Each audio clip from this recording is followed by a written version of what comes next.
मुझे मामा के पास जाने, मुझे घर जाना है। मैं जल्दी आपको आपके नए बाबा के पास ले जाऊंगा। मुझे नए बाबा नहीं चाहिए, मुझे अपने बाबा चाहिए। चलो एक काम करते हैं, आप अपने बाबा बना ले। नहीं, अब गंदे हैं। आप वाकई गंदे बच्चे हो, बिल्कुल अपनी आनी पे गए हो। आप आनी को जानते हैं? आपकी आनी और मैं शादी करने वाले हैं, पर हम सब एक साथ रहेंगे। आप भी। मुझे मामा के पास जाने, मुझे मामा के पास जाने, मुझे मामा के पास जाने, मुझे मामा के पास जाने। चुप। अच्छे बच्चे रोते नहीं हैं। चलो एक काम करते हैं, देखो मैं आपके लिए क्या लाया हूँ।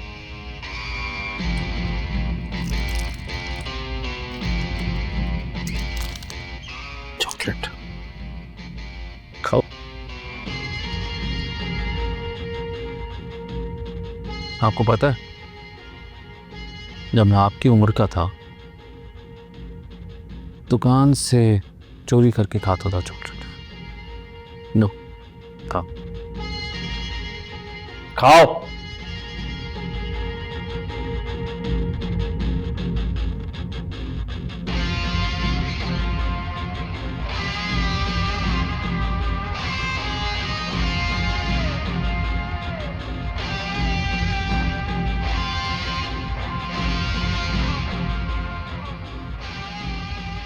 चलो, तुम तो अब सुबह तक सोते ही रहोगे, तब तक मैं तुम्हारी प्यारी आनी से बात करूं।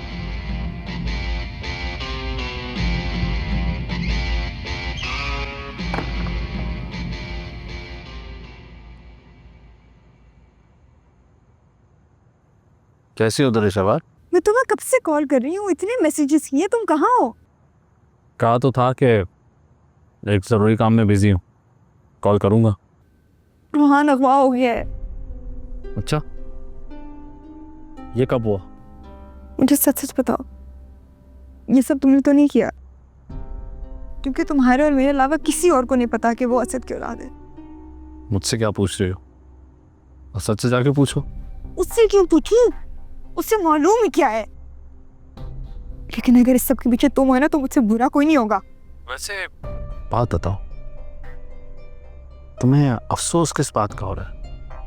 उस बच्चे का अगवा होना जो तुम्हें अरबपति बनाने वाला था, या कुछ और? देखो, उसे असद नहीं अगवा करवाया है।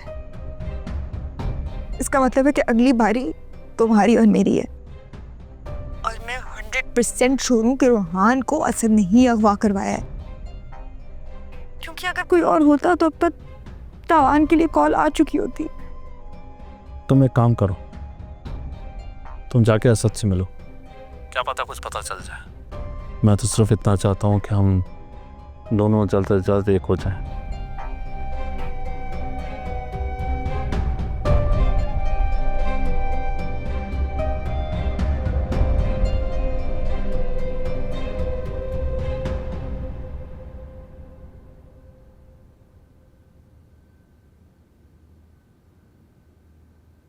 पूर्विशन कहाँ है? शाम से बालकनी में बैठी है। कुछ खाया है उसने? उसने कुछ खाया है ना पिया, उसे एक चुप सी लग गई। खुदा के वास्ते रूहान को ले आओ, उसे अपनी बेटी की हालत देखी नहीं जा रही। आंटी बेफिक्र हैं आप, चलो सब ठीक हो जाएगा। ताहिर अंकल पर्सनली इस केस को देख रहे हैं, पर्सनली मॉनिटर कर रहे हैं। आप लोगों की दुआओं से जल्दी कोई ना कोई खुशखबरी जरूर आएगी और रोहान मिल जाएगा इंशाल्लाह। इंशाल्लाह। बेटा मैं कुछ बना देती हूँ, कोशिश करके उसे खिला दो, इस तरह तो फिर बीमार हो जाएगी। Please please.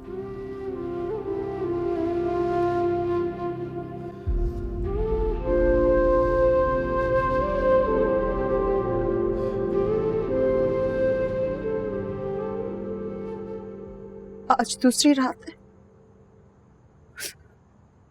मेरा रोहान नहीं है, वो मेरे पास नहीं है। मुझे सुकून नहीं मिल रहा है अरसद। मुझे मुझे मुझे मुझे मेरा रोहान ला दे प्लीज। टेंशन मत लो, यहाँ सर्दी बहुत है, प्लीज जाके आराम कर लो। मैं आंखें बंद करती हूँ ना तो रोहान का चेहरा मेरी आंखों में आ जाता है। मुझे ऐसा लगता है जैसे वो मुझे बुला रहा है और मैं उस तक पहुंच नहीं पा रही।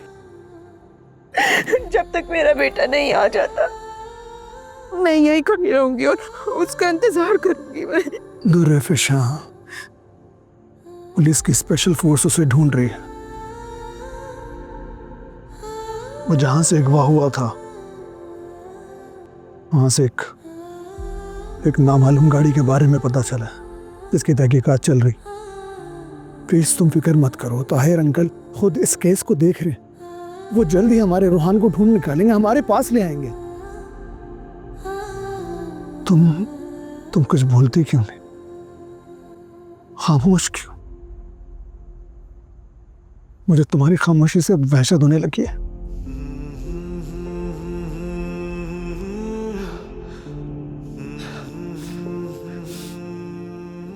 मुझे भी अपना बेटा बहुत याद आ रहा है, बहुत ज्यादा। मैं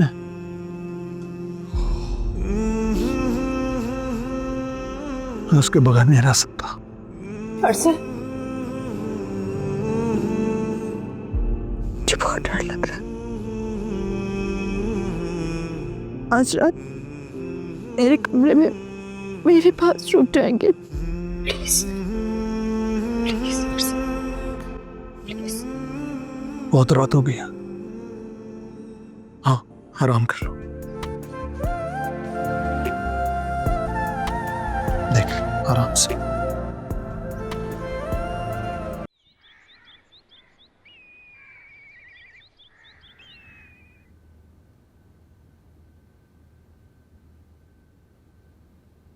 कभी 2 घड़ी अपनी बहन के पास भी बैठ जाया करो।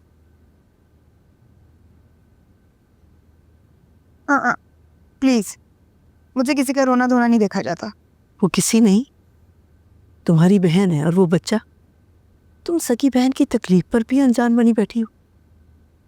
तुम्हारे अंदर कोई इंसानियत नाम की शय भी है या नहीं? अम्मी, मुझे रोहान से कभी मोहब्बत नहीं थी। मुझे तो बल्कि ये महसूस होता रहा कि वो मेरी सारी मुसीबतों की जड़ है। इसीलिए तो जब मैंने उसे दुर्रफिशा को दिया तो मुझे पछतावा नहीं हुआ। उसका ये मतलब नहीं है कि मैं उसे तकलीफ में देखना चाहती हूँ या मैं उसे चोट पहुंचाना चाहती हूँ। और अब दुर्रफिशा को इस तरह तकलीफ में देखकर मुझे डर लगने लगा है कि मुझे भी अब वही तकलीफ ना महसूस होने लग जाए। अपने ही अपनों के काम आते हैं। उस वक्त उसने तुम्हारा साथ दिया, अब तुम्हारी बारी है कि तुम उसका दुख बांटो। मैंने बिलाल को फीडर पिला दिया और दोबारा सुला दिया। मैं फिलहाल किसी काम से बाहर जा रही हूँ, थोड़ा सा वक्त हो जाएगा। तुम कहाँ जा रही हो इस वक्त? अपना और अपनी बहन का दुख बांट रहे। क्या मतलब? मतलब तो मुझे भी नहीं पता, मालूम होता है तो बताती हूँ। लेकिन नाश्ता तो कर लो। बाय।